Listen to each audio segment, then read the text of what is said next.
Sebelumnya, kita kenalan dulu gak sih? Kita dari kelompok 10 PDB 99.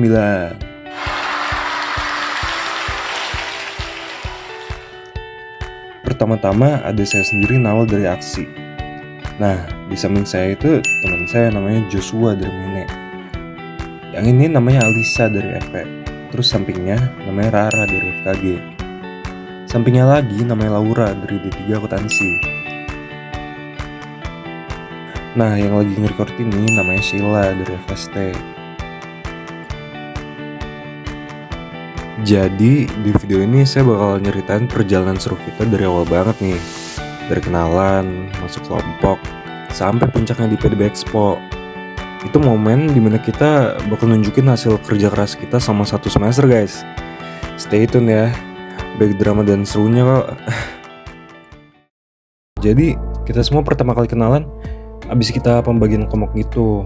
Nah, yang dimana si Alisa jadi ketua kita, yaitu kelompok 10. Nah, ini ada foto pas pertama kali kita kenalan guys. Loh, kok kayak ada satu orang gak kelihatan ya?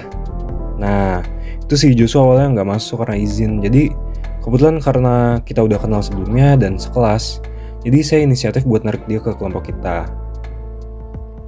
Nah, bonding kita tuh gak instan ya. Awalnya tuh masih pada sibuk-sibuk sendiri gitu guys, keteteran. Terus ada yang suka ngilang tiba-tiba. Siapa tuh? Tapi pelan-pelan kita mulai nemu ritme kerja bareng. Mulai dari sharing tugas sampai akhirnya kita bisa saling support banget. Jadi kita dikasih tugas buat project akhir ini. Dan salah satu tantangan terbesarnya adalah memilih tema yang gak cuma menarik, tapi juga berdampak baik buat masyarakat. Awalnya kita rempong banget diskusi, ada yang bilang ini, ada yang bilang itu. Tapi setelah obrolan panjang plus sedikit drama, kita akhirnya sepakat pilih tema dekadensi moral. Kenapa? Karena kita penasaran banget sama anak muda zaman sekarang. Sejauh mana sih mereka paham soal nilai moral, nasionalisme, dan cinta tanah air? Dari situ juga lahir nama kelompok kita, Amora CCL. Singkatannya tuh Aksi Moral dan Children Creative Learning. Keren kan? Jadi proyek kita fokusnya edukasi nilai nasionalisme dan moral lewat media pembelajaran kreatif kayak trivia card dan game card. Selain menarik, kita berharap metode ini bisa terus relevan dan berdampak bagi pendidikan anak-anak ke depannya. Setelah tema fix, kita langsung gerak ke bikin mind map. Diskusinya panjang banget, ada yang lemot mikir, ada yang kebanyakan ide, tapi akhirnya ini dia hasil brainstorming kita. Dari mind map ini kita langsung ngebut bikin proposal. Semua punya perannya masing-masing. Dan disinilah timur kita diuji. Sambil nyusun proposal, kita juga bikin kartu trivia sebagai media pembelajaran kreatif. Intinya kita pengen ngajarin anak-anak SD tentang moral dan nasionalisme dengan cara yang seru dan gak ngebosenin. Kerja bareng ini seru banget sih. Meskipun kadang capek, tapi justru dari sini kita makin ngerti arti kerja sama. Bukan cuma soal bagi tugas, tapi juga saling support dan ngingetin kalau ada yang keteteran. Setelah semua siap, kita mulai nyari-nyari lokasi buat implementasi project.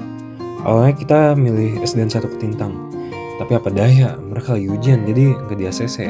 Panik banget, kita udah setengah hopeless, tapi tetap semangat cari opsi lain. Akhirnya kita nemu SDN Yamasto. Pas banget lokasinya, terus mereka juga langsung ACC proposal kita. Ini rasanya kayak dapet keajaiban, serius. Dari sini kita belajar kalau pantang nyerah itu kunci dari semua hal. Hari H pun tiba, kita visit Yamasto. Ini momen yang paling deg-degan sekaligus excited banget. Dari awal presentasi, anak-anaknya langsung antusias. Kita ngajarin mereka lewat game trivia dan diskusi kecil. Prosesnya nggak selalu mulus. Ada kendala di lapangan kayak materi sejarahnya yang terlalu berat untuk anak kelas 4. Tapi kita cepat menyesuaikan dengan bahasa yang lebih sederhana. Selain itu, teknis permainan trivia card ternyata efektif banget. Anak-anak jadi semangat dan tertantang buat belajar. Nilai penting dari proyek ini adalah anak-anak gak cuma belajar soal moral dan nasionalisme, tapi juga dilatih berpikir kritis dan kreatif. Dan yang bikin kita makin lega, ini bisa jadi langkah awal buat metode pembelajaran seru lainnya di masa depan. Dan akhirnya, tibalah PDB Expo, puncak dari semua kerja keras kita. Booth kita rame banget, pengunjung pada antusias nanya-nanya soal proyek kita. Dan itu bikin kita makin bangga sama apa yang sudah kita capai. Di sini kita nggak cuma pamer hasil, tapi juga berbagi semangat dan inspirasi buat yang lain. PDB Expo ini bener-bener jadi momen pembuktian kalau kerja keras selama ini nggak sia-sia. Setelah semua ini selesai, kita jadi mikir, apa sih yang kita dapat dari project ini? Banyak banget.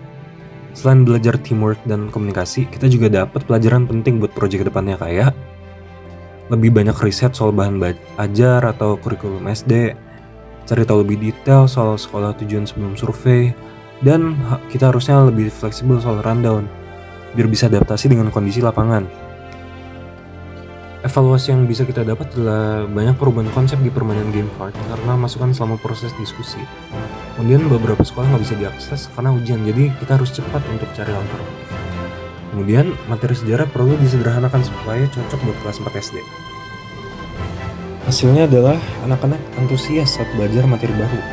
Bahkan teknis permainan yang kita gunakan sukses bikin mereka tertarik dan lebih mudah mengingat nilai-nilai moral dan nasionalisme.